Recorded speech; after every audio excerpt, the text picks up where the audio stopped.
Hello everyone, and welcome to today's presentation. I'm Tammy Diedrich, the Managing Editor of IBM Systems Magazine Power Systems Edition, and I'm the moderator for this call. Today's webinar is sponsored by Tembo and is titled, Preserve and Add New Life to Legacy Applications for IBM I. Our featured speaker is Marinus van Sandwyk. Marinus is the founder and Chief Technology Officer of Tembo. With 30 years in IT, he has focused his entire business on extracting maximum benefit from technology. Marinus was involved in the development of CATS, an AS400 partitioning technology, and other high availability, virtualization, and clustering technologies. He's an authority on enabling continuous operations and has lectured on subjects ranging from systems management to application resiliency. Today, he'll help you determine the value of your heritage applications, assess the future of those applications, and share what pragmatic approaches are available to leverage and reclaim them. After that, we'll have a brief Q&A period, so feel free to enter your questions in the question panel on your screen anytime during the presentation. Now, without further ado, thanks again for joining us today, and Marinus, I will turn the presentation over to you. Hello all. Thank you for your valuable time today and for the privilege of letting me share a compelling message with you. My name is Marinus van Sandwyk and I'm the founder and Chief Technology Officer at Tembo Technology Lab, a global provider of enterprise modernization technology.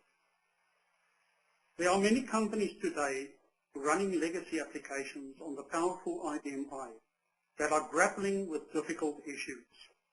These issues are causing them to consider dumping their legacy, their heritage applications, in favor of the latest silver bullet solution, simply because they are perceived as outdated. This is tantamount to dumping something like a classic 1963 Chevy Corvette in mint condition on a scrap heap simply because it is supposedly old.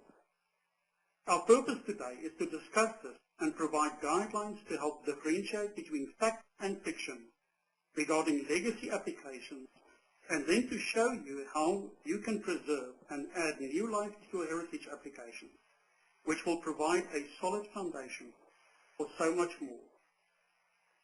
Firstly, it is important to establish that IBM I is the most advanced commercial transaction processing platform in the history of computing.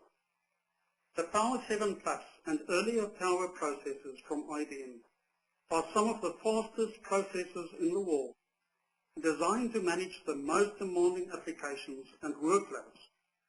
So, we are driving the ultimate vehicle. Why then are our systems perceived as legacy, as heritage? Why do many perceive that IBM I users are chugging along in vintage Model Ts?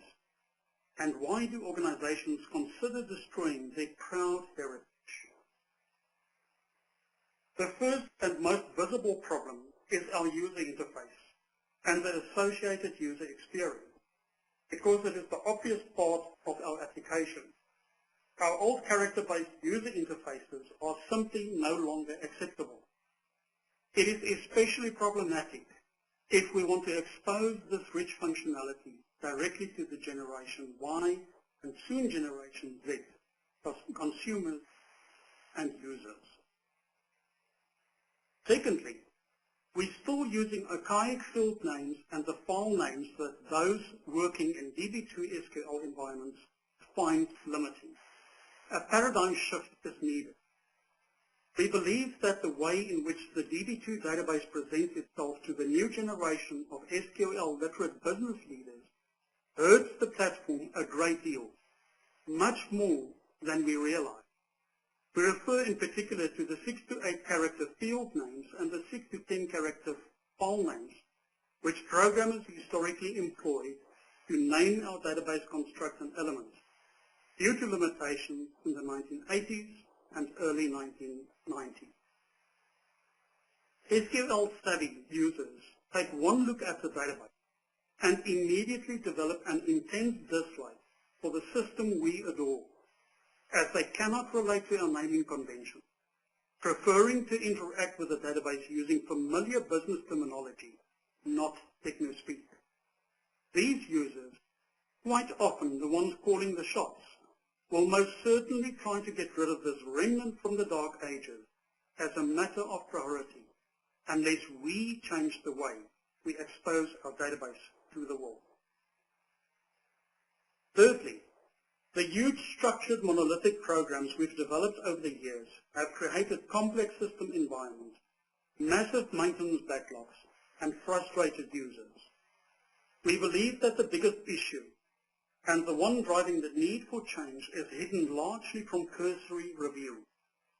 The way we used to develop systems in the 1980s and the 1990s. We used to develop huge structured monolithic programs because that was the best programming model at the time. As a rule of thumb, 80% of the lines of code in these monoliths dealt with database, also known as entity, relationships, and database validation. These monolithic programs allowed little to no separation of function, which made maintenance increasingly problematic. Every single program that manipulated the database had the same 80% of code repeated over and over. This led to an enormous amount of duplication, but that was the only option in the 1980s and early 1990s. Changing a database relationship, adding fields or changing validation rules entailed finding every single instance of that rule being used throughout the entire system and updating it, a very time-consuming and potentially error-prone process. The complexity and potential for problems resulted in massive maintenance backlogs and frustrated users. To complicate matters further, we, the programmers, have become a liability because many of us have not mastered new tools or honed our skills. Most of us have been living in denial since the middle 1990s, never mastering ILE, Freeform RPG4, SQL, and Rational Developer for Power Systems I Edition, better known as RDP. What we already knew worked for us. So staying in our comfort zone seemed to be the smart thing to do. How ludicrous. We are not paid to be comfortable. We are here to add value to our business and deliver innovation.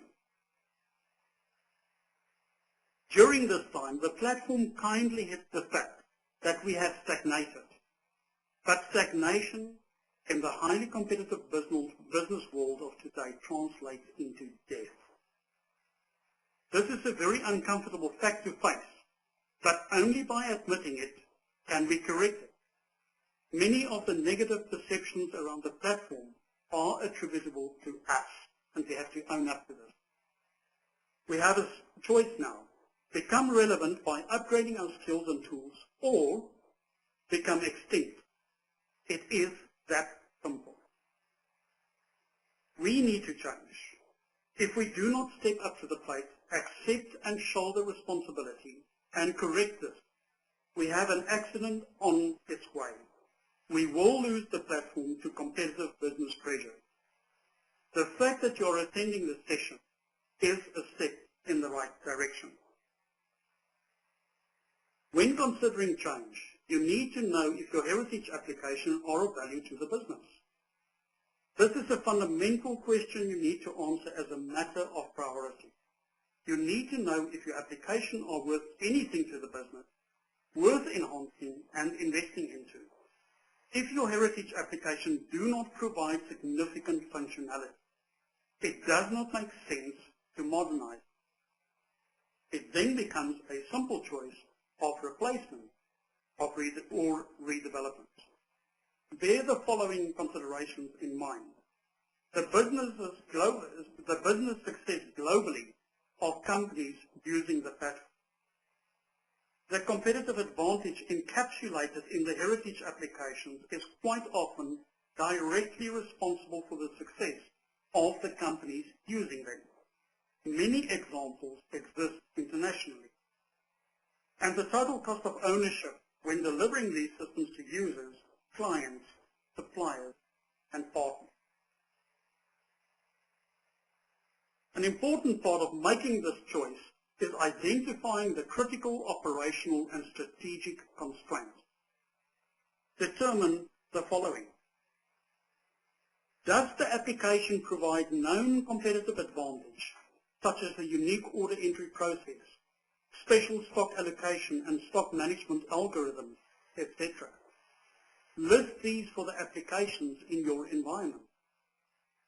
Analyze your current business processes and see where they can be improved.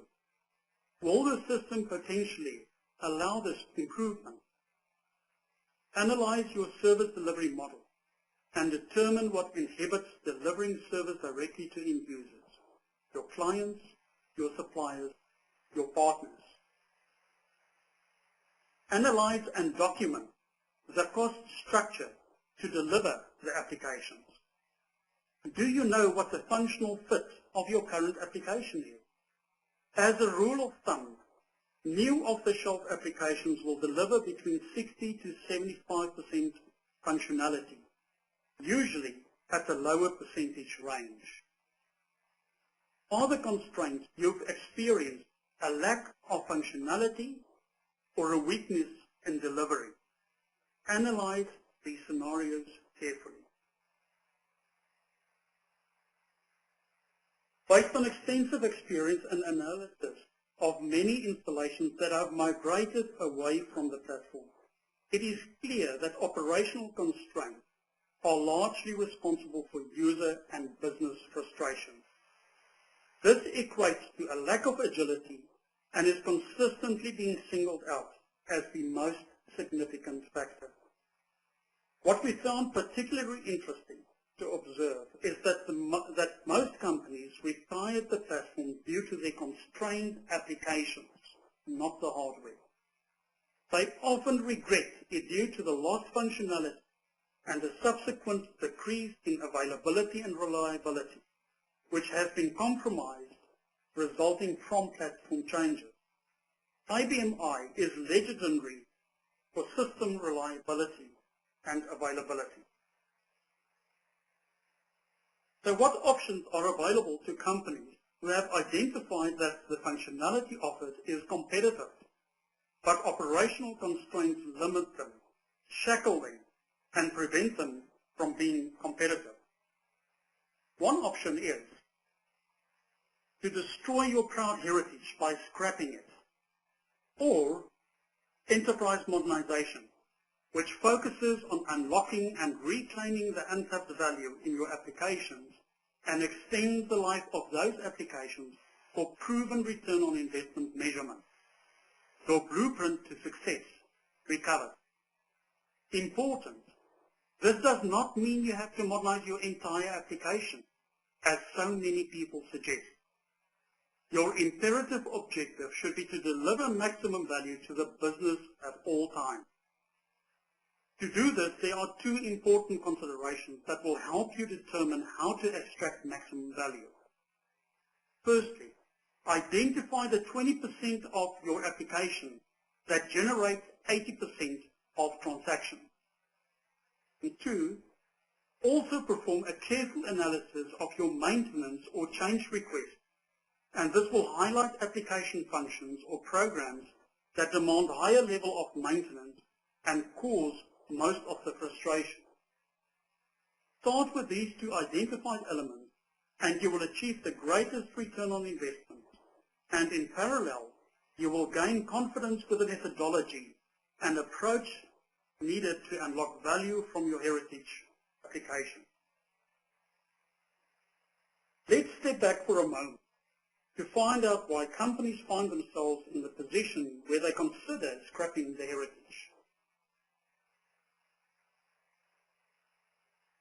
One of the reasons for this was that IBM was very successful in protecting and insulating us from underlying changes in the hardware and the operating system.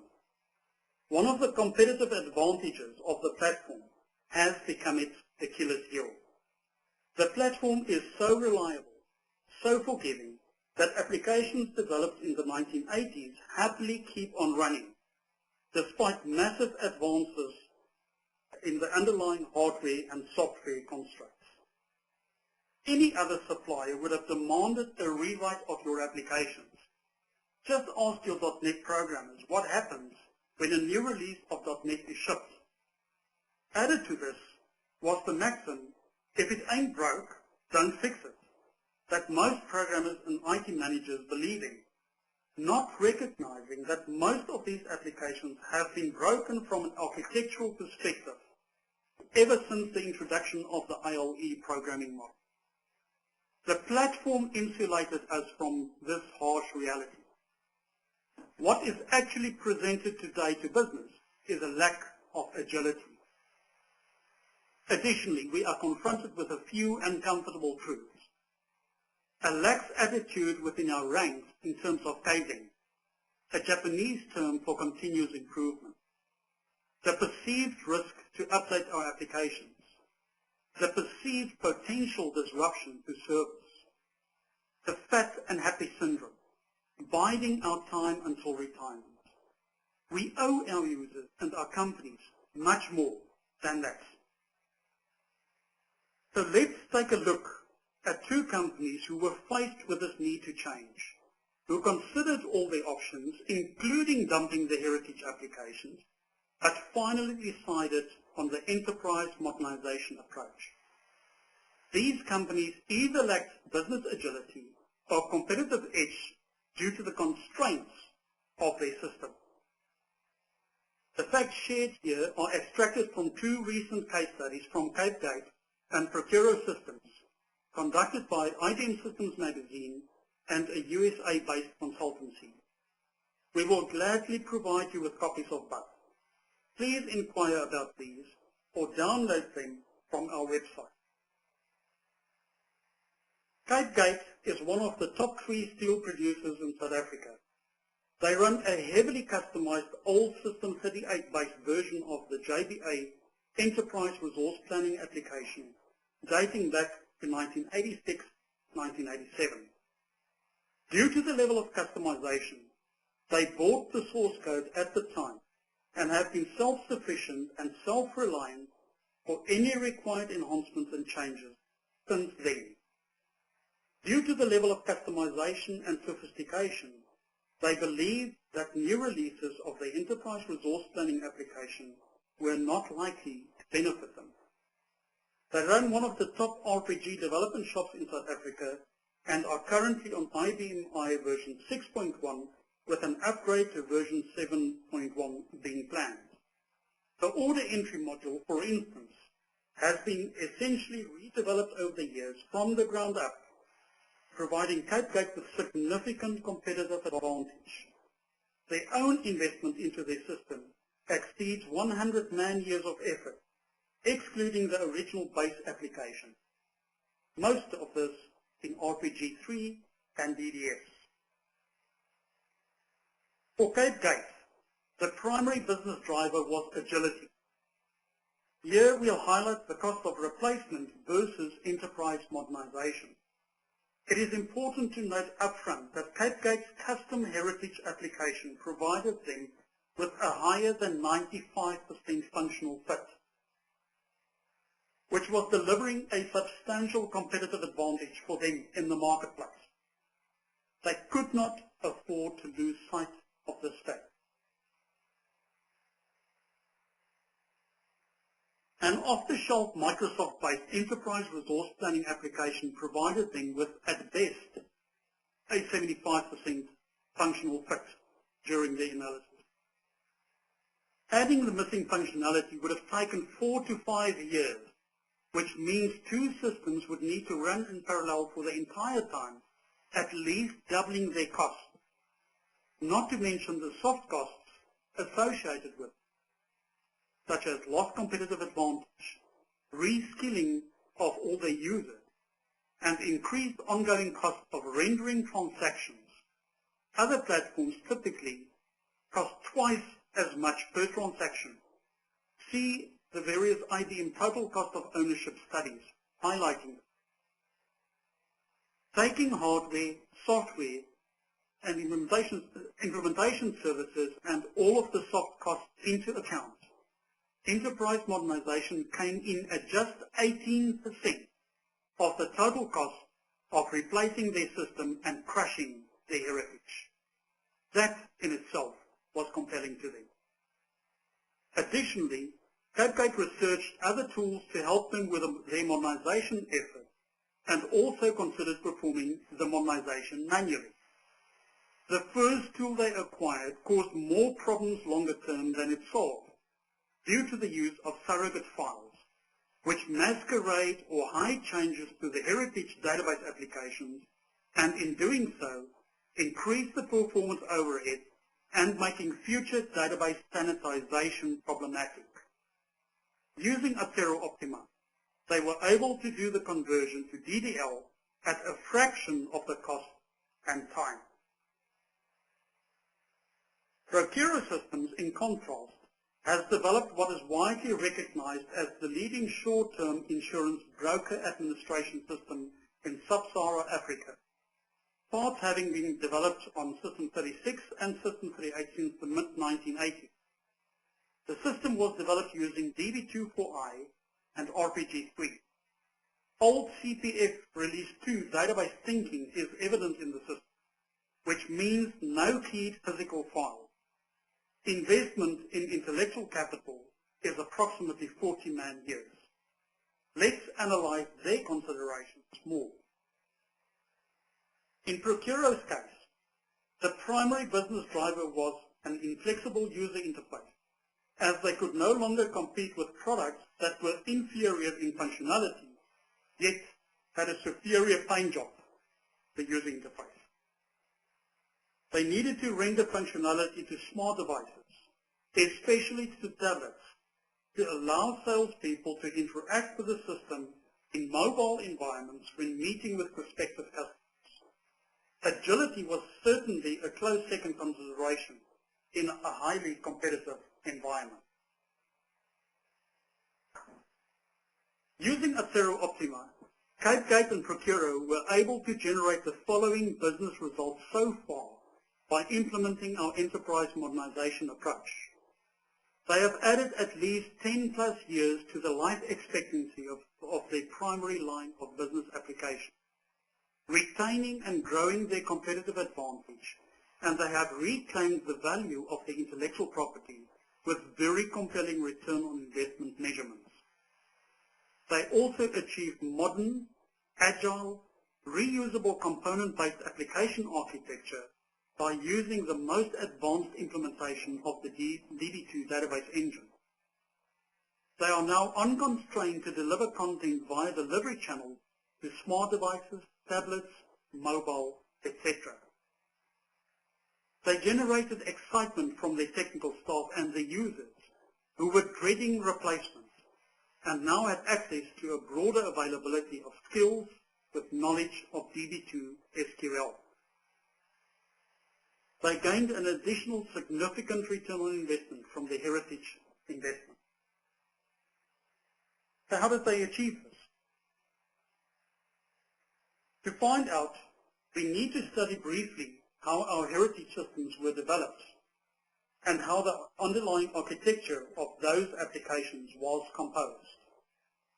In the past, we used to develop our applications in such a way that all application logic, including all database logic, which is known as relationships and validation, all user interaction, and discrete business logic were encapsulated in large monolithic programs. For instance, it was not strange for mainline transaction processing programs to consist of tens of thousands of lines of code, a programmer's ultimate nightmare. By simply driving database relationships and validations out of the code into the database engine, the lines of code can easily be reduced on average by 80%. The benefits of this, including performance, are dramatic. See the various resources on our website and ask for case studies. For instance, just by re-architecting the application and using DB2 properly at Momentum Live, the largest IBM I user in South Africa, they reduced the runtime on a long-running job from more than 20 hours every month down to 20 minutes. With knowledge of our history and the best-in-class technologies available, let's take a look at the steps we need to take to achieve lasting modernization. Migrate and update from DDS to DDL. For lasting modernization, we need to architect a solid foundation. It is our contention that the only lasting modernization approach possible has to start at the fundamental database definition level. Any other adjustments or maneuvers are tactical at best, providing only a brief respite. In the long term, these do not remove the fundamental barriers to a permanent solution. This starts with migrating and upgrading as much as possible of your database from the old DDS definition to DDL, and in other words, DB2SQL. This alone opens up a considerable amount of value and benefits. The challenge is how to achieve this migration with minimum disruption to your users, the lowest risk, the greatest ease, as fast as possible, and deliver a significant return on investment, providing a solid long-term foundation from which to start extracting maximum benefit from your heritage application. As I mentioned earlier, it is imperative to get your database definitions into DDL and move the bulk of your relationships and validations out of your application logic into the database engine. This will provide you with a foundation to start leveraging the incredible capabilities of SQL and the SQE engine. You want DB2 to do all the dirty work for you, allowing you to focus on delivering innovative business solutions and logic. It is imperative to recognize that the database is the key for unlocking and reclaiming your heritage. So how is this accomplished? This short animation will take you through the automated database modernization process.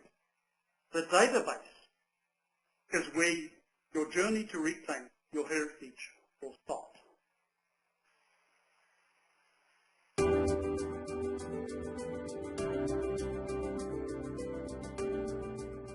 This is a broad overview of Adsero Optima, which explains the process for automating the migration of your IBM I legacy database from DDS to DDL. A typical scenario encountered on most IBM I systems is a heritage application running off a DDS database, usually written in RPG, that tends to be anywhere between 25 and 30 years old. It is most often a very robust and reliable system, having evolved over time to satisfy the company's requirements, but it's not a modern application. The whole concept around AO Foundation, the first phase of the modernization process, is to modernize the database with absolute minimum impact to the rest of the application. The AO installation is quite a simple process. If you wish, you may download AO from our website to take it for a test drive. For this, you'll receive a test license. The first step in the AO process of converting a schema from DDS to DDL is to identify the structural metadata. For clarification, the data contained in the data files is represented here by a silver color and structural metadata of the files by an empty cylindrical framework. Structural metadata is the information contained within a file which describes the structure of the file and not its contents. AO imports the underlying structural metadata of all the files in the original schema into the AO database. It does not rely on source code to do this. It takes the actual information about the structure of the schema directly from the compiled objects. This guarantees that the correct production version of the schema is imported without having to go looking for the correct source code. Once this process is complete, there is a full definition of the existing DDS schema and its structure within the AO database. No data, just the information about its structure. The next step is to register a new schema within AO and then to clone or make a copy of the original schema's structural metadata within the AO database. This is done without changing, manipulating, or massaging the original structural data in any way.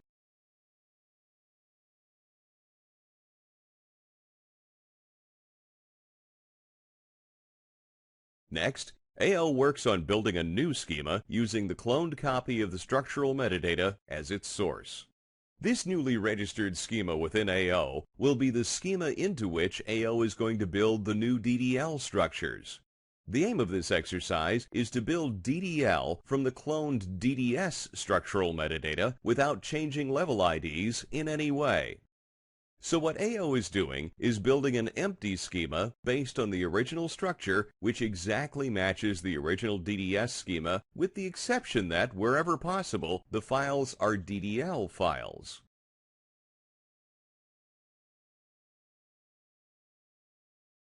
To ensure that the actual rebuild has been successful, AO runs what is called a level ID cross-check.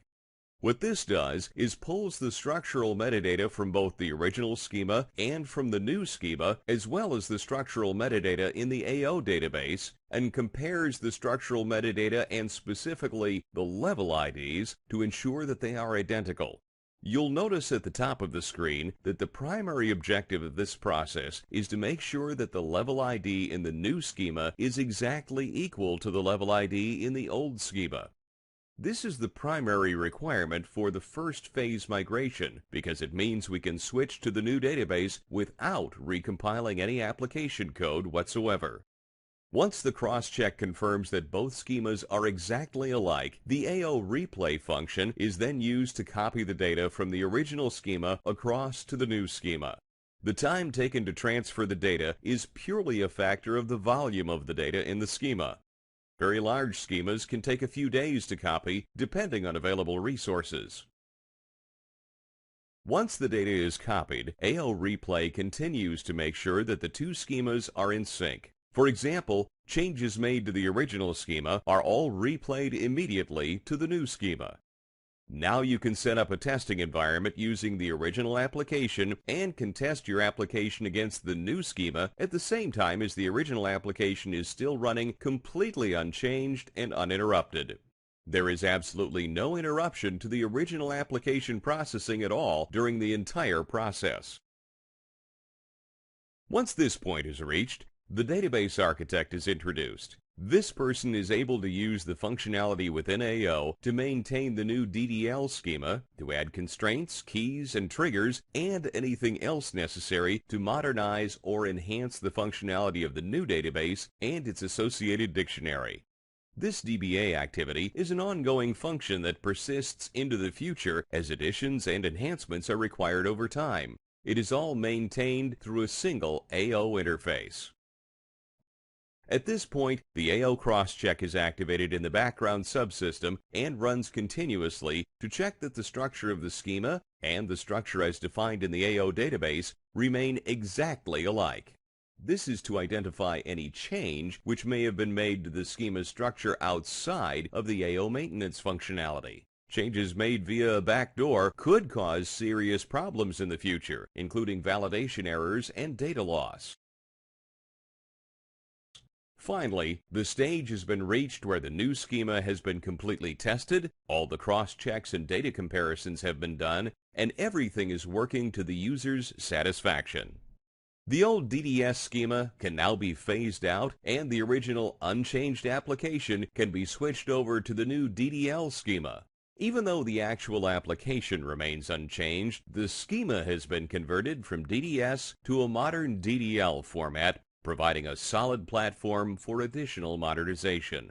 This has all been accomplished in a couple of days with absolutely no application downtime. So at the end of Phase 1 of the modernization process, you are still running your original Heritage IBM I system, but you're running it over a modern DDL schema, providing a solid modern platform for the future.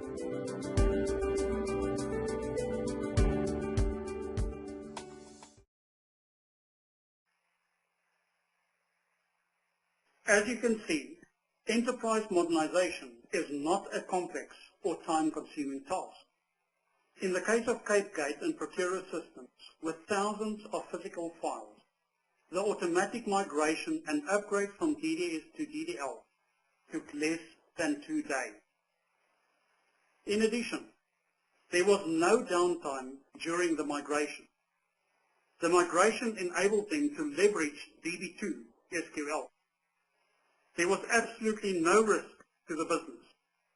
They experienced exceptional cost savings of between 15 to 18% of replacement costs and savings of between 10 to 30% to perform this process manually, if it was at all possible. Most installations simply aren't able to implement a manual migration, as the average large installation will require a project of some 225 man-months or almost 19 man-years to perform that migration. Please ask us for our return on investment calculator, which will quickly quantify the potential value to your business using your own criteria. They now have access to a larger and younger technical resource pool for future maintenance of their systems. It has reinvigorated the developers and the end users. Following the DDS to DDL migration, additional strategic benefits can be unlocked and reclaimed right away. Business analytics and intelligence, exposing long file, also known as table names, and field, also known as column names, which facilitates far easier, more dynamic business and data analysis, and provides significant value with business analytics and intelligence. Application mobility, delivering functionality to any current or future delivery channel, tablets, mobile devices, the web, service-oriented architecture, etc., etc. Software as a service and cloud computing, which is a natural consequence of enterprise modernization. You don't have to do anything. It will be an automatic result of your modernization effort. AO replay for transparent, continuous data migration, and dramatic potential performance improvements in selected cases, as highlighted earlier with Momentum Life experience. Furthermore, modernizing your heritage allows you to extract maximum value from power systems and pure systems, the next generation commercial transaction processing platform from IBM. With IBM's announcement of Pure Systems last year, added to the significant enhancements to the Power System platform, you have a competitive hardware platform in either the Power Systems or Pure Systems packaging for at least 20 years. Following our suggested approach, you will add at least 10 years to the life expectancy of your application, maybe as much as 20 years. In conclusion, we trust that we have provided you with the guidelines that will help you to differentiate between fact and fiction regarding your legacy applications. That we have clearly demonstrated how you can preserve and add new life to your heritage application in a practical and cost-effective way. This will provide a solid foundation for utilizing the many innovations and benefits that are now available to give your business the competitive edge. As IBM users, we have a bright future. I thank you for your time and now hand the discussion back to our moderator, Tammy, for any questions or additional information and also our contact details. Additionally, please do not hesitate to check us out on LinkedIn. Tammy, over to you. Thank you, Marinus. We will take a few minutes now to answer some questions. We do have several, so if we didn't get to your question, we will get back to you. Joining Marinus are two professionals who both have more than 30 years of experience with the IBM mid-range. Jerry Humble is the Director of Professional Services at Inform Decisions and is the Principal U.S. AO Distributor.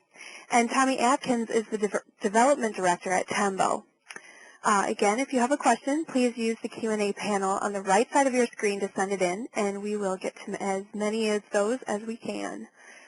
All right, the first question is, are there any compile options to make more efficient OPM programs created by Sysnon?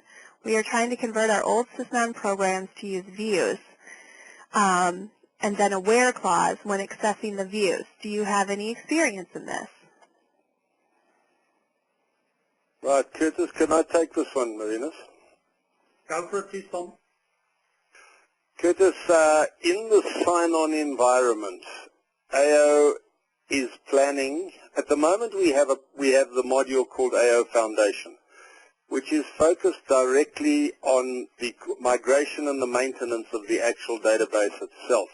However, a future module, which is due for release probably towards the end of this year, will start reverse engineering some of the OPM code that is created by sign-on, as well as created in old RPG programs, and begin to suggest ways of modernizing it. We cannot at this point say how much we will be able to do automatically and how much will be sort of guidelines on modernization processes. I'm also going to take a later question, Curtis, that you ask and put this one together, where you ask what experiences do you have with select omit statements in logical files and changing to views. This is a question that is often asked, and I just want to make it quite clear that AO does not actually change logical files to the DDL equivalent, because one of the main criteria for AO to function seamlessly and risk-free is to refrain from changing any level ID codes. And we have found with experience and intense experimentation that the views are not, the DDL views are not equivalent to the old DDS logical files, and you cannot convert the one to the other without changing level IDs.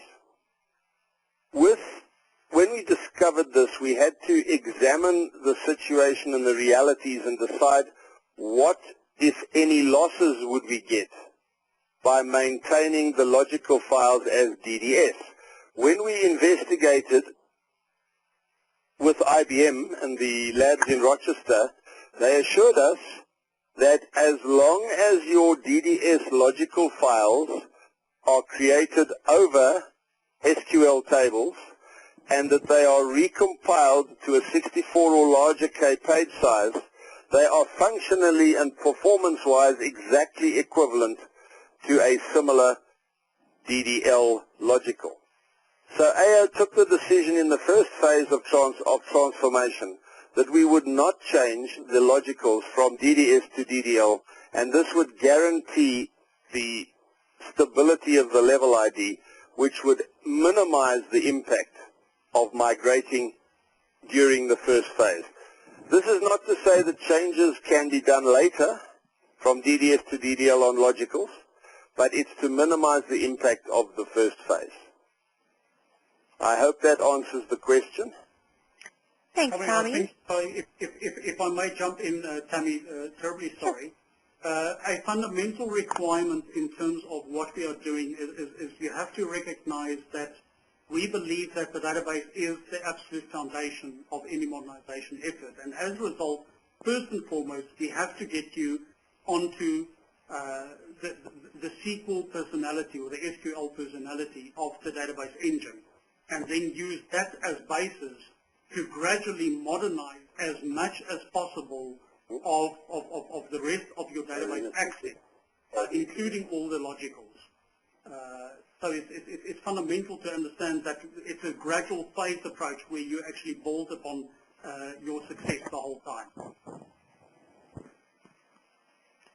Great, thank you. Another question we have here is about the storage. So are there any storage considerations we need to be aware of to run the dual schemas?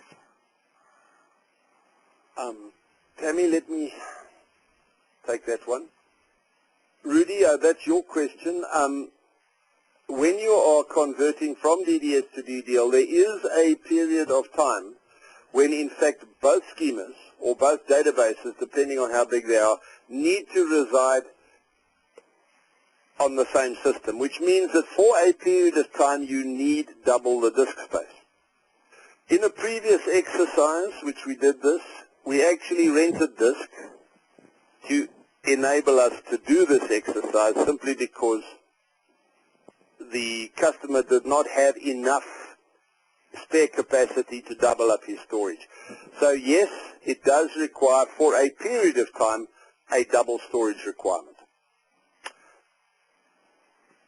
Back to you, Tammy. Great. How long do you estimate the time to copy data from DDS to DDL? How do you estimate how long it will take? Well, it's this. Yeah. Okay, you take it, Marinus. Yeah. It is really depending on the actual volume. What we can do is with a tool we can calculate the total number of bytes that need to be transferred, and based on the bandwidth requirement and the bandwidth that you do have available, we'll be able to estimate and tell you how long it will take usually to copy data. In our experience, the average customer, you in actual fact are in sync within less than a day. We have experience specifically of a very large 15 terabyte database that took us about 4.5 days to actually synchronize. So it all depends on the amount of data that you actually have to duplicate. Back to you. Okay. Does the AO system need to remain in the mix when the databases have been switched to DDL? Tommy, you want to take Okay, Jay. In this particular case, the answer is no, not really. The AO system can be used to just do the migration. However, if you just, having migrated to SQL, there is no available system that can maintain the database and add to the database going forward.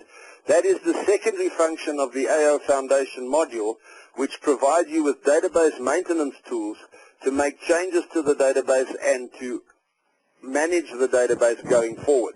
So although the migration is the first phase, the management system is part of AO in order to maintain the database and audit the changes to the database going forward, which is a crucial aspect of the whole process. Thank you, Tammy. Thank you. Tammy, can I perhaps just add to that? Sure. Very important to recognize that our databases typically are 20, 25 years old today. And as a result, a lot of duplication has crept in. And a fundamental requirement of what we believe our foundation should look like is to actually gradually start to sanitize our database structures, our metadata, to get rid of all of the duplication that exists and to clean up all of those structures. And in that environment, you need a tool that will actually facilitate the gradual facilitation of cleaning up your database design, cleaning your data and getting rid of a lot of the gunk that has ended up in our databases due to simply the age of our systems. Tammy? Great. We are aware that there are other differences, no multi-member, no multi-format, alt-sequence, non-unique key on PF, etc., as well as validate on write instead of read. Do any of these differences turn out to be a big deal in the conversion? This is mine, I gather, Marinus. Yep, go for it. When we encountered these particular anomalies, all of which were mentioned, it's not possible to convert this type of file to SQL because SQL doesn't support this functionality. We made a decision to do a default action, which is to recompile that physical table to a 64K page size, making it bigger in terms of its I/O capability, but to retain it as a DDS. So that there are some files that cannot be converted to SQL that are retained as DDS. However, we have also added a functionality which allows the user by choice, individually, file at a time, or blocks of files based on a filter, to convert those files to surrogates, so that the physical table can be converted to a DDL table, and a logical table is generated to take the place of the physical table with the same level ID. This means that it's actually a well-documented surrogate approach, but instead of applying it to all the tables, we applied only selectively where required.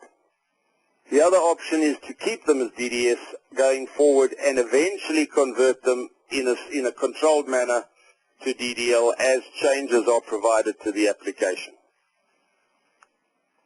Tammy, back to you.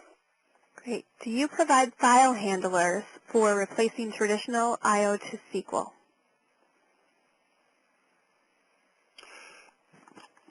The short answer to that is no, because file handlers are part of the way the application manipulates the data, and in the conversion of legacy systems or heritage systems, we want to retain as much, in the first phase, we want to retain as much of the RPG as possible. You can still use traditional I/O on an SQL table. So that is a sort of a consideration which is looked at in later stages in the modernization process, but not initially. Okay. Can you use table partition to act like a multiple member file?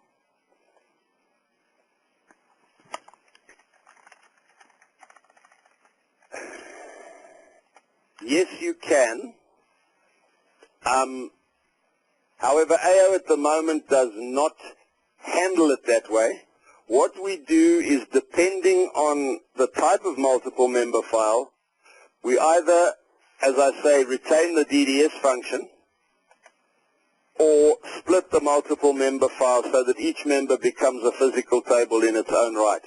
It rather depends to a large extent on how the customer is using that multiple member file.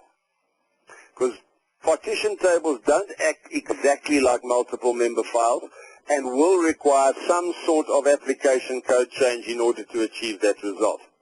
Again, what AO Foundation is looking for initially is as little change to the underlying RPG application as is possible. Okay, I have, looking at the clock, maybe we have time for just maybe one more question. So can you talk about the fundamental difference in approach between AO and other competitive products? Well, Tom, you take that one, Marinus. Yeah. It's important to recognize that our approach is that we believe that significant value remains in our heritage applications. The difference in approach that a lot of people talk about is using surrogate, which is really a file that masquerades to your legacy application the fact that you have changed your database definitions to DDL. The issue that we have and that we found, having looked at this particular technology for the last 3.5 to 4 years, is that it complicates the unlocking of the value within your heritage systems by using the surrogates. And as a result, as we said, 80% of the lines of code that we have today in our heritage applications belong in the database. And as a result, fundamentally, we have to modernize our database structures in a way that will allow us then to gradually drive function out of the code into the database engine. And we found that the surrogate approach actually makes this very problematic.